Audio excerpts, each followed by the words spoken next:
You ever feel like you're praying but no one's listening? Like you're sending messages into the sky, hoping maybe, just maybe, they're being heard? You're not alone. So many of us crave a real connection with God, not just rituals or routines, but something deeper, something that feels alive. And the truth is, that connection, it's not reserved for pastors, monks, or people who seem like they've got it all figured out. It's not about being perfect or knowing every verse or always saying the right thing. You don't need a stage or a robe or incense. You just need to show up as you are. Let's get real. Most of us overcomplicate it. We think connecting with God has to look a certain way, kneeling a certain way, saying certain words, checking off spiritual boxes. But the real connection, it starts when you get honest, raw, unfiltered. When you drop the mask and stop trying to sound holy and just talk to Him. Think about it. If God created you, knows your thoughts, your struggles, your dreams, why would you pretend with Him? You can bring your doubts, your anger, your silence. He can handle all of it. In fact, that's often where the connection starts, not in the perfect moments, but in the messy, real, in-between spaces of life. One of the simplest yet most powerful ways to connect is through quiet. Yup, silence. Just sitting, no phone, no music, no checklist. Just you and the stillness. It might feel awkward at first, like you're doing nothing.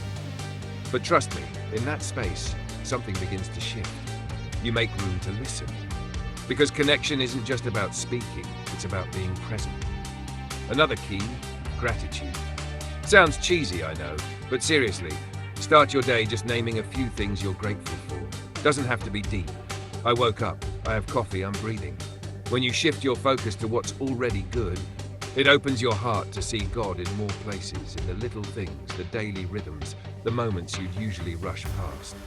And let's talk about nature. Yep, just going for a walk, noticing the sky, the trees, the rhythm of life around you. Creation has a way of reminding you of the Creator. It pulls you out of your head and back into wonder.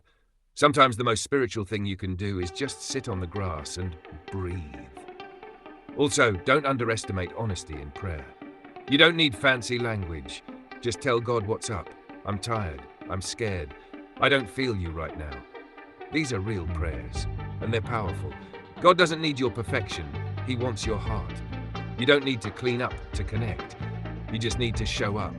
And if you're reading this or watching this, thank you, seriously. It means you're curious, you're seeking, and that matters more than you know.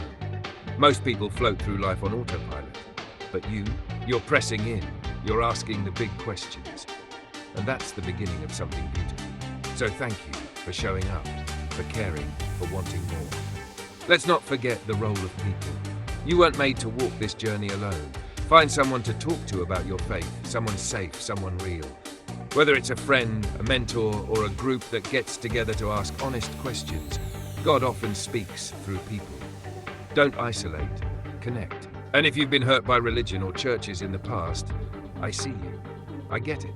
That pain is real, but don't let it build a wall between you and God. He's not defined by institutions. He's bigger than that. He still wants you, still sees you, still loves you, even if others have misrepresented him. One last thing. Don't chase a feeling. Sometimes connection feels electric, goosebumps, tears, peace. And sometimes it's quiet, steady, almost invisible. That doesn't mean God's not there. Love doesn't always shout. Sometimes it whispers. And sometimes the deepest connection happens when you don't feel anything, but you show up anyway. So here's the truth. God's not hiding. He's not far. He's not waiting for you to become someone else. He wants you, just as you are, right now in this moment. And the secret? You don't have to climb a mountain to find him. You just have to stop, breathe, and say, I'm here. Because guess what? He's been here the whole time.